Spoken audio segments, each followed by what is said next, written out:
নমস্কার বন্ধুরা, কেমন আছো সবাই? আশা করছি তোমরা সবাই ভালো আছো, আমরাও ভালো আছি। রমা মুম্বাই ব্লগে তোমাদের সবাইকে স্বাগত। চলে এসেছি আর একটা নতুন ভিডিও নিয়ে। আজকে সকাল সকাল তোমাদের একটা দারুণ জিনিস দেখাই। আমার ব্যালকনিতে, আমার জালনাতে পাখিরা এসে কিন্তু সারা দিন বসে সুন্দর গান শোনায়। শালিক বিশেষ করে খুব সুন্দর গান শোনায়। এখন আপাতত দোয়েল পাখি গান শোনাচ্ছে, তোমাদেরকে দেখাই। দাঁড়াও, এই দেখো, দেখতে পাচ্ছ? আমি কিন্তু এখনো জানলা খুলিনি, জানলা খুললেই উড়ে যাবে। সামান্য একটু জানলা খুললাম, ও উড়ে গিয়ে ওই উপরটাতে বসেছে।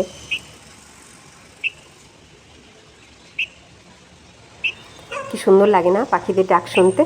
আমার তো খুব ভালো লাগে। সারা দিন পাখিরা দারুণ গান শোনায় আমাকে।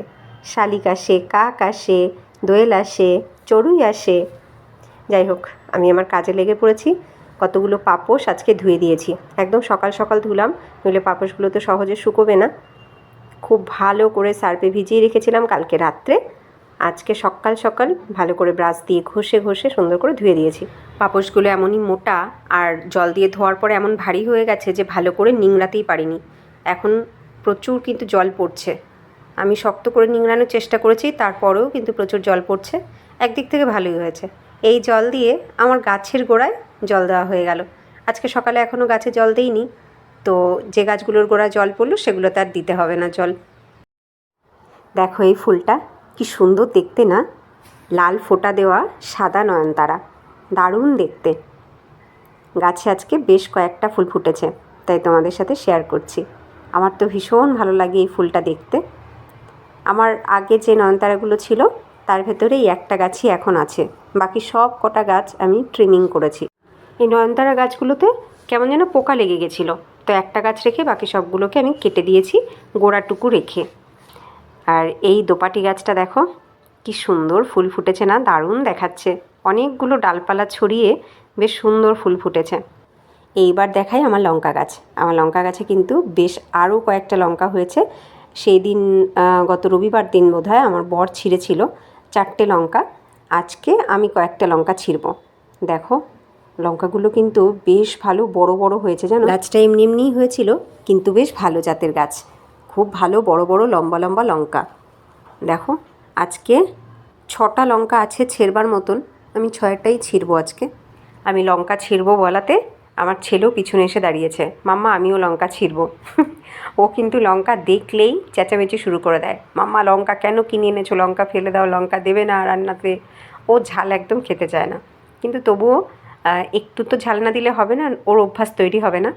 তবে আগে যেমন ঝাল দিয়ে রান্না করতাম এখন আর তেমন ঝাল দিই না, এখন ঝালের পরিমাণ অনেক কমে গেছে আমাদের।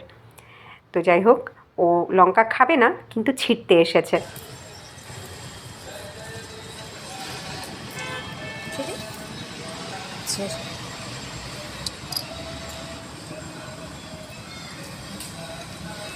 এই দেখো, এই 6টা লঙ্কা ছিললাম, দেখেছো? লঙ্কাগুলো কিন্তু বেশ ভালো লম্বা লম্বা, এখনও ফুলগুলোও ভালো করে ঝরে পড়েনি সবগুলোর থেকে, মানে আরও লম্বা হতো, আরও পাকতো আর কি। তো যাই হোক, এই 6টা লঙ্কা দিয়ে আজকে আমি রান্না করব। এবার যাই কিচেনে, বালতিটাকে আগে বাথরুমে রেখে নিলাম। এদিকে কতগুলো কাচাকাচি করতে বসিয়ে দিয়েছি আমি মেশিনে। তো আমার ব্রেকফাস্ট বানাতে বানাতে এদিকের কাছাকাছি কিন্তু হয়ে যাবে, 1 ঘন্টা 3 মিনিট দেখাচ্ছে, অনেকটা টাইমে আমার ব্রেকফাস্ট বানানো হয়ে যাবে। ব্রেকফাস্টে আজকে গোলা রুটি বানাবো, তার জন্য ব্যাটার রেডি করে নিয়েছি। এই ব্যাটারের মধ্যে দিয়েছি আমি 1/2 কাপ আটা, 1/2 কাপ চালের গুঁড়ো, 1/4 কাপ বেসন, তার সাথে পেঁয়াজ কুচি, লঙ্কা কুচি, নুন, হলুদ। এইবার আমি অ্যাড করছি এতে একটু কাসুরি মেথি। কাসুরি মেথি খুব ভালো করে হাতে ক্র্যাশ করে দিয়ে দিলাম। এইবার আমি অ্যাড করব এতে একটুখানি আজওয়াইন। আজওয়াইন নিয়েছি, এটাও খুব ভালো করে হাতে একটুখানি ক্র্যাশ করে এতে মিশিয়ে নেব। এবার একটা কাঁটা চামচ দিয়ে সব খুব ভালো করে মিশিয়ে নিচ্ছি আর একবার। এবার আমি তোমাদেরকে দেখাই ব্যাটারটা কতটা আমি ঠিক করেছি। এটা কিন্তু একদমই ঠিক নয়, একটা পাতলা ব্যাটার। যেহেতু আমি শুকনো চালের গুঁড়ো ব্যবহার করেছি, তাই এটা একটু পাতলাই রাখতে হবে, তা না হলে চালের গুঁড়ো নিচের দিকে থিতিয়ে পড়বে। আর যতবার আমি ব্যবহার করব ততবার ভালো করে নেড়ে নেড়েই ব্যবহার করতে হবে। তো তাওয়া ভালো করে গরম করে নিয়ে তাতে একটুখানি তেল ব্রাশ করে আমি ব্যাটার দিয়ে দিয়েছি। দেখো কি সুন্দরভাবে উঠে আসলো, খুব সুন্দর গোলা রুটি বা চিলা যেটাই বলো সেটা কিন্তু তৈরি হয়ে গেল। তবে এটায় 1/4 কাপ বেসন আছে, ম্যাক্সিমাম রয়েছে কিন্তু আটা এবং চালের গুঁড়ো। আটা এবং চালের গুঁড়োর পরিমাণ সমান সমান। তো আমি একটুখানি পাতলা পাতলা করেই বানাচ্ছি। দেখো কি সুন্দর ছিদ্রযুক্ত হয়েছে, দেখেছো? একদম সেই ফার্মেন্টেড ধোসার মতন, কিন্তু এটা ফার্মেন্টেড নয়, এটা একদম ইনস্ট্যান্ট বানালাম আমি। খুব সুন্দর তৈরি হচ্ছে একটার পর একটা। সকালবেলাটা আমরা প্রত্যেকেই বোধহয় ভীষণ ব্যস্ত, কোন কাজটা ছেড়ে কোন কাজটা করব এরকম ব্যাপার। বাবাইয়ের পরীক্ষা চলে এসছে সামনে, ওর পড়াশুনোর দিকেও নজর রাখতে হয়। ওকে ঘুম থেকে তুলে দিয়েছি, বলেছি পড়তে বসতে, ও পড়তে বসেছে। পড়ছে কিনা সেটাও বারবার করে কিন্তু এখান থেকেই আমাকে বলতে হয়, পড়ছিস তো, পড়, জোরে পড়, এরকম করে। আর ওদিকে ওর পাপারও অফিস থাকে সকালবেলা, তো সব মিলিয়ে মিশে ভীষণ ব্যস্ত, সকালবেলাটা ভীষণ ব্যস্ত। তা আজকে ভাত বসিয়ে দিয়েছি, তো ভাতটা বাবাই ঘি দিয়ে খেয়ে যাবে, আর এটাই আজকে বাবাইকে স্কুলের টিফিনে দিয়ে দেবো। আর আমাদের দুজনের সকালের খাবার আজকে এটাই। আমার বর আজকে টিফিন নিয়ে যাবে না অফিসে, তো যে কারণে আমি ভাতের সাথে তরকারি করার ঝামেলাটা এই মুহূর্তে করছি না, ওটা আমি পরে ধীরে সুস্থে করব। আমরা এখন দুজন এটা খেয়ে নেব, আর বাবাইকে এটা টিফিনে দিয়ে দেবো, ও ঘি ভাতটা খেয়ে যাবে। তো দেখো গল্প করতে করতে আমার কিন্তু সবগুলো করা হয়ে গেল। দেখো কি সুন্দর নরম নরম তৈরি হয়েছে।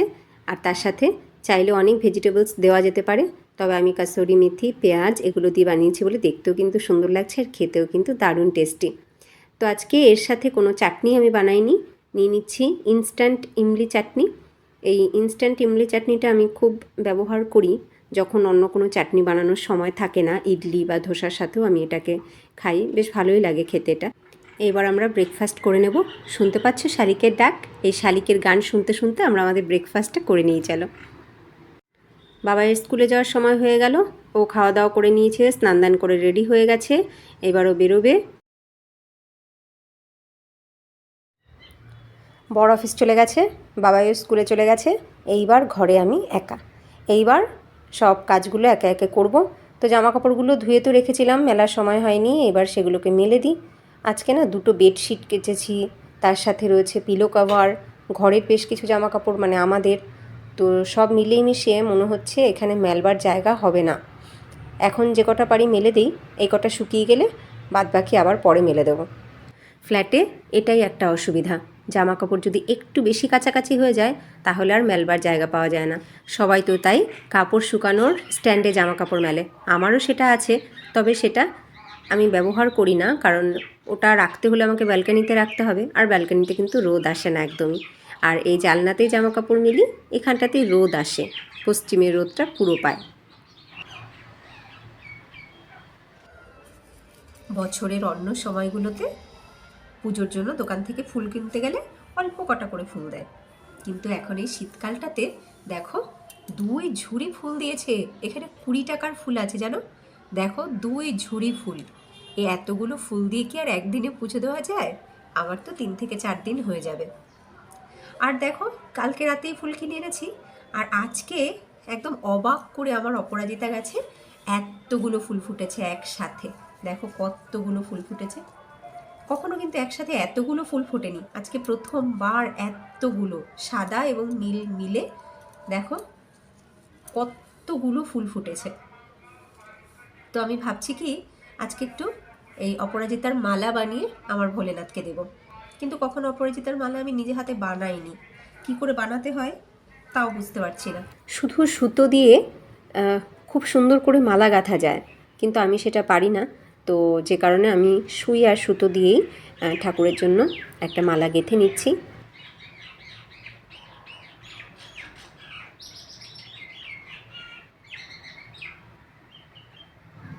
শুনতে পাচ্ছ শালিকের ডাক? শালিক কিন্তু আজকে বলতে গেলে প্রায় সারাদিনই আমার জানলাতে বসে আছে, মানে একটা যাচ্ছে একটা আসছে, আমি ঘরে একা নই, ওরাও আছে, ওদের ডাক আজকে রীতিমতন আমাকে এন্টারটেইন করছে। তো দেখো খুব সুন্দর করে একটা মালা আমি গেঁথে নিয়েছি, ছোট্ট শিব ঠাকুরের জন্য ছোট্ট মালা। হয়ে গেছে আমার পুজো দেওয়া। আমার গোপালকে এখনও আমি সোয়েটার টুপি পরিয়ে রেখেছি, সব জায়গায় যেহেতু শীত আছে তাই পরিয়ে রেখেছি, এখানে শীত নেই, কিন্তু গোপাল তো ছোট্ট সেই সেন্সে এখনও গোপালকে সোয়েটার পরিয়েছি। দেখো মালাটা পরিয়ে আমার শিব ঠাকুরকে কি সুন্দর দেখতে লাগছে। 3টে আছে, নীল অপরাজিতা, আর বাকি সবগুলো সাদা। আজকে ঠাকুরের ভোগে দিয়েছি আমি কমলা লেবু, তার সাথে দিয়েছি মিছরি। আমি মিছরি বা নকুলদানার সাথে ঘরে যে ফল থাকে সেই ফল দিয়েই আমি ঠাকুরকে পুজো দিই। চেষ্টা করি প্রতিদিন কিছু ফল দিতে। ঘরে কোনো ফল না থাকলে খেজুর আলাদা করে ঠাকুরের এখানে আমার রাখা থাকে, খেজুর দিয়ে ঠাকুরকে আমি ভোগ দিই। সব কাজকর্ম সেরে স্নান পুজো করে এইবার আমি চলে এসেছি রান্না করতে। গাছের লঙ্কাগুলো ধুয়ে নিচ্ছি, দেখো আজকে গাছের লঙ্কা দিয়েই আমি রান্না করব। তো ডাল সিদ্ধ বসিয়েছি, এখান থেকে 2টো লঙ্কা চিড়ে ডালে দেব। বাবাই ডাল রুটি খেতে খুব ভালোবাসে, রাতে ডাল দিয়ে রুটি দিয়ে খাবেও। তো 2টো লঙ্কাই আমি এখন ডালে দেব। এতে মনে হয় না খুব বেশি ঝাল হবে, আর এমনিতেও ডাল খুব একটা ঝাল হয় না।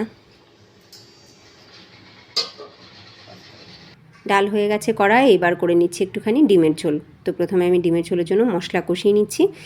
ডিম আলু সিদ্ধ করে ছুলে রেখে দিয়েছি। বাটা মশলা আর গুঁড়ো মশলা ভালো করে কষিয়ে নিয়ে এইবার এর ভেতরে একটুখানি গরম মশলার গুঁড়ো ছড়িয়ে দিচ্ছি, আর দেবো একটুখানি কাসুরি মেথি।